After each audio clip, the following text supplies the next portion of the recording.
Agriculture is a big sector in Bangladesh. It's still the largest sector in Bangladesh. 46% of Bangladeshi people work in the agricultural sector. English Premier League or La Liga, Spanish League itself is $1 billion industry. If you want to see a private sector-led growth, then you have to allow the private sector to thrive. Must not worry about how I'm going to take my money back, or get back my investment. I think one of the key factors that has come to our attention is job creation.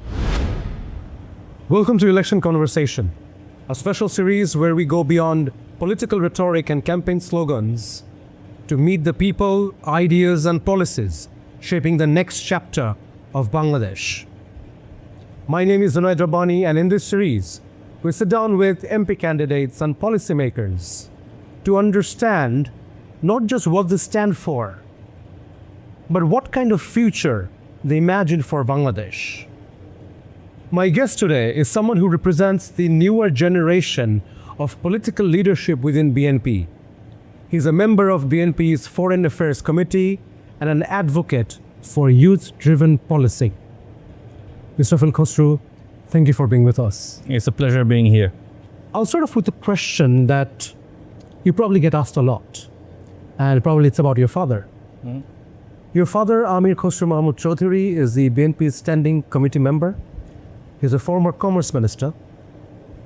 He has had a long and influential role in the national politics.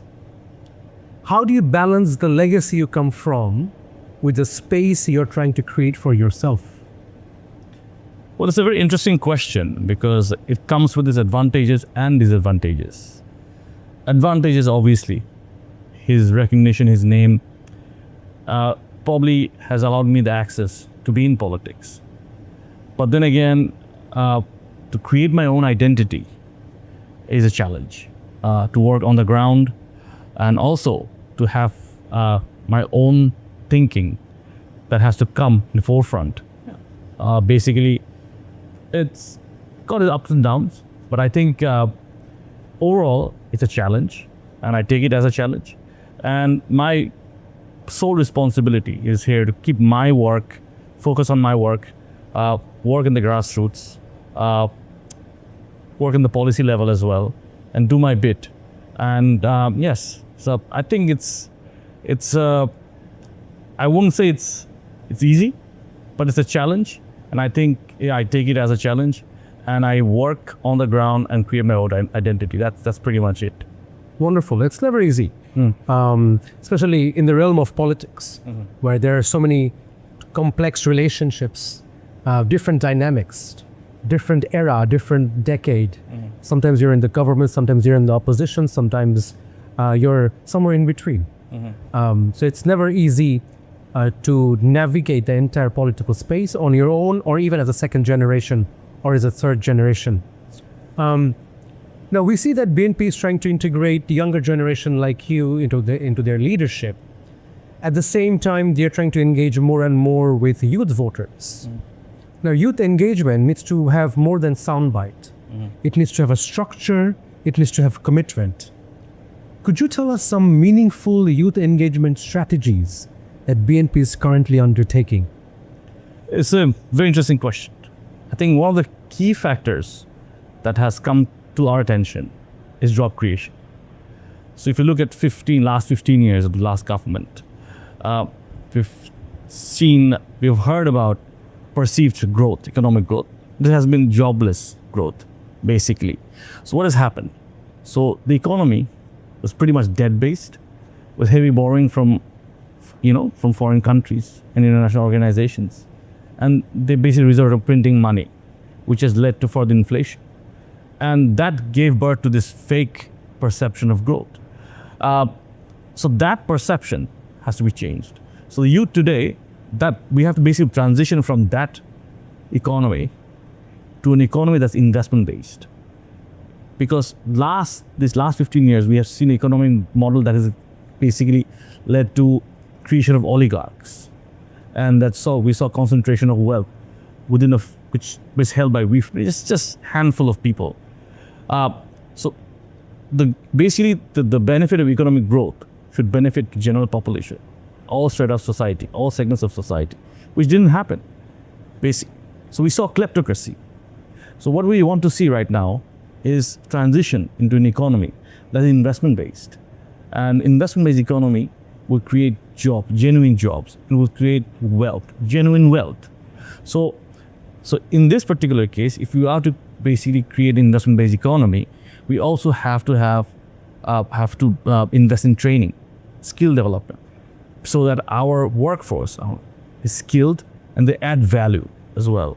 So I think this is one thing we're focusing for the youth of Bangladesh. And see this, we specifically stress on skill development, and we're talking about in our 31-point program, we're talking about developing youth development, coming up with a youth development policy, which will encourage the youth of Bangladesh. And we will also take feedback from the youth of Bangladesh to create this policy as well.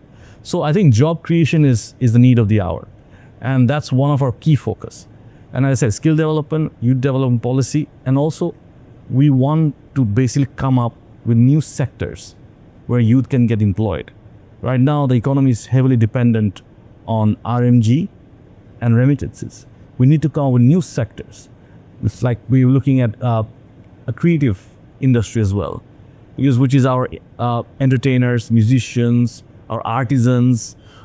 We need to create an industry for them where they can add, there will be value addition to their services and skills, right?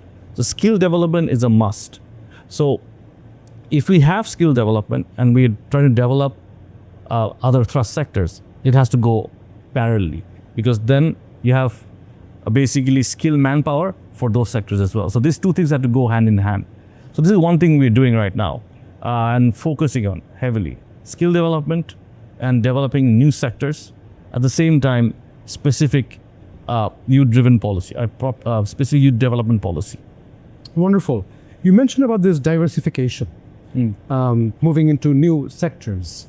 And at the same time, you're focusing on the importance of skill development, creating the right skill within our younger population so that they can diversify, they can be productive citizen. Now, behind that 31-point program of BNP, I'm sure a lot of research has been done. And I know that you're a part of BNP's research wing. So my question would be around that how has being engaged with research shaped the way you look at public leadership? The interesting thing about research is that once you are basically working on a particular sector or an area, you end up doing a lot of stakeholder consultations. You end up talking to a lot of different people. You end up getting a lot of fresh perspectives, which is absolutely helpful in shaping policies and developing policies. So which is very important. Those of us who are engaged in politics, once in a while, we tend to basically talk on ourselves. But once you basically working in policy level, you end up talking to a lot of different stakeholders, and which is a good thing because you get a fresh perspective feedback. And then you also understand, what can be properly be done to solve problems as well. So it gives you different perspective.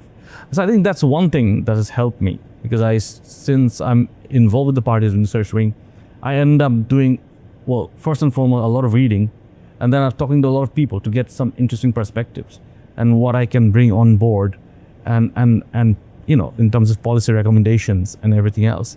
So I think it's very interesting. Research teaches you as well as like how to basically organize yourself, structure yourself as well. So that helps a lot in terms of when those of us who are in politics. That helps a lot in terms of our thinking, and gives us fresh perspectives. And also, engagement is something that's it's something that will always enrich you. So this is something that I enjoy. And yeah, so I think, that's pretty much it. So definitely there's a value in data-driven research. Bangladeshis, we tend to be very emotional, but then there is also need for evidence-backed data, which probably shape up the public policy and also the party's policy. But research is one side of the story. On the other side, there's also market that has its own invisible hand. You'd know this better because you've been involved with business, especially in the Chittagong's private sector landscape. Speaking of Chittagong, it is at the heart of Bangladesh's logistics and trade economy. how do you see private sector driven growth, especially in terms of job creation, equal development throughout Bangladesh? It's a very interesting question, because job creation, as I said, is a need of the hour. It's something that is in the minds of most young people in this country. So I think one of the key factors is, if you want to see a private sector-led growth, then you have to allow the private sector to thrive. In order to do that, the certain policies must be in motion.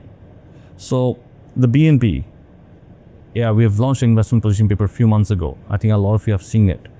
We're talking about basically creating a business-friendly ecosystem.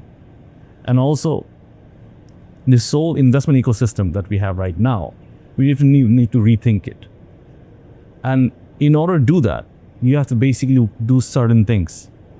One thing we're talking about is basically having a streamlined regulatory framework, where you try to cut down the red tapeism, make things easy for the businessmen from the time they land at the airport till they commence their business, till they decide to exit.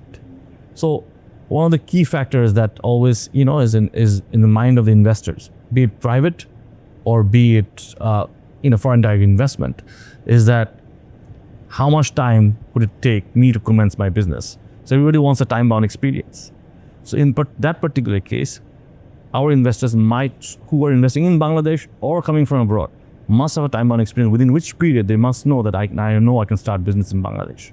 So we need to cut down on red tapeism and all the documentations, right? And develop some sort of one-stop service where investors can get these services. Investors must not be running from desk to desk. They must be helped. They must be assisted. So this is something that we have talked about. Another thing is making BIDA legally binding agency, because there are a lot of investors who come into Bangladesh, go to BIDA, and then end up going to other agencies for permissions and documentations. And that should not be the case. Basically, they should be having all the services taken care of. So we've talked about FDI captains, which will be assigned by BIDA, and whose job will be to assist investors and basically help them with all their documentation and processes. So they come to Bangladesh and feel comfortable, and they don't go through this whole process of running through bureaucratic offices and in government offices, right? So this is one thing we've talked about. So it's there, and then they must have a time-bound experience. No investor in Bangladesh is going to come here and wait for an indefinite period of time. Okay, so they must have a time-bound experience. And third is I think one of the key factors is most investors are always concerned about is repatriation of fund. So that must be made easier as well, because investors coming in to invest in Bangladesh must not worry about how I'm going to take my money back, or get back my investment or return on my investment. So that thing has to be taken care of as well. So all of these things have to be made easy. And obviously, if we can do it, then you see more and more investors coming into Bangladesh. Because investors coming into Bangladesh, also there's always a level of uncertainty.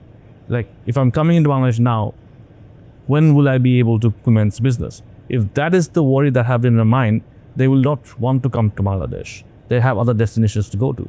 So Bangladesh must develop basically a business-friendly ecosystem and an investment-friendly ecosystem. Nicely put, Israfil Khosru. I think you nicely laid out quite a few strategies, from reducing red tapeism to minimizing their bureaucratic struggles. These all would be instrumental in attracting FDI. But if I may ask you to expand a little bit more, what would BNP do if BNP comes to power to attract FDI? Would that be China-focused? Would that be Middle East-focused? Or no, Bangladesh must be open for all. More like a trading post. It should be open for all. All investors must come to Bangladesh and feel comfortable to invest in Bangladesh. And we must develop that ecosystem for all investors to come in, invest safely, and also feel that this is a country that they can further invest in the future as well, right? We're also not looking one-time investment. We're looking at consistent investment from all over the world. And as you know, not just in manufacturing, in different sectors, right? The garment manufacturing is one of our key pillars, no doubt. Remittance is one of the key pillars. but we have potential in leather industries, pharma. We have these industries are there, but they're still not thriving to the extent they should be thriving. So they must be given that support that they should thrive more. And also domestic investors as well. Our Bangladeshi investors must be encouraged to expand and everything else. The cost of fund for them should be manageable. So a lot of these things has to be done so that we encourage new sectors to come up. Because you cannot go for job creation in just limited number of sectors. Job creation, you need to basically unlock new sectors. Sure. So which would be basically, be it, as I said, light engineering is one, and freelancers in Bangladesh. They're mostly working in informal sector. We need to bring the freelancers in the formal sectors of Bangladesh. So they come within the formal sector and they get, some advantages as well. The government then will be able to help them. Agriculture is a big sector in Bangladesh. It's still the largest sector in Bangladesh. 46% of Bangladeshi people work in the agricultural sector. So we need to bring the agricultural sector also in the formal sector, because a lot of the agricultural sector is still in the informal sector. So these sectors has to be basically brought within the formal sector. And then what will happen is that we will see job creation happen. And also private sectors, in order to thrive, not just policy support. We need to promote a good mix of foreign and domestic investors as well. Because our domestic investors have done a tremendous job. I would say our private Bangladeshi entrepreneurs have done a tremendous job driving the economy through very difficult situations as well. So I think it's very interesting. And Bangladesh, in terms of, because it's not a big country, so there will be some sort of limit in terms of domestic investment as well. But we need a huge foreign direct investment in Bangladesh to come in if we want to see our desired level of economic growth. So that has to be there. When FDI comes, we see a surge of jobs. Since Bangladesh has an advantage of being a low-cost manufacturing hub, I know you talked about moving to other sectors, freelancing, leather sectors, and other diversification. But as of now, we are known for being a low-cost manufacturing hub. Which means the jobs that the FDIs create are mostly low to mid-skill, low-wage employment opportunities. Meanwhile, the highly educated Bangladeshi professionals, from manager to analysts, they're leaving for Australia, Canada, USA. And this is a massive structural imbalance. On one hand, the economy is growing to some extent, relatively. But on the other hand, we're losing the very people that are needed to sustain high-value industries.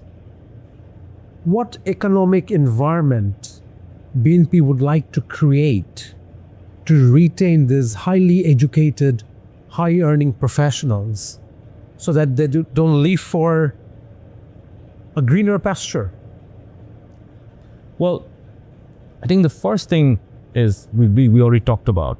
We need to develop new sectors, and there has to be value addition. Another thing is we need to basically change Bangladesh's brand perception, which is still, as you mentioned earlier, it's low cost. Bangladesh can no longer be a hub for low cost production. So we need to basically add value to the Bangladesh brand. In order to do that, again, there's no substitute to skill development. When you have a skilled workforce in different sectors, we talk about a lot of our resources, but our main resource is still, at the end of the day, human capital. And we're blessed with human capital.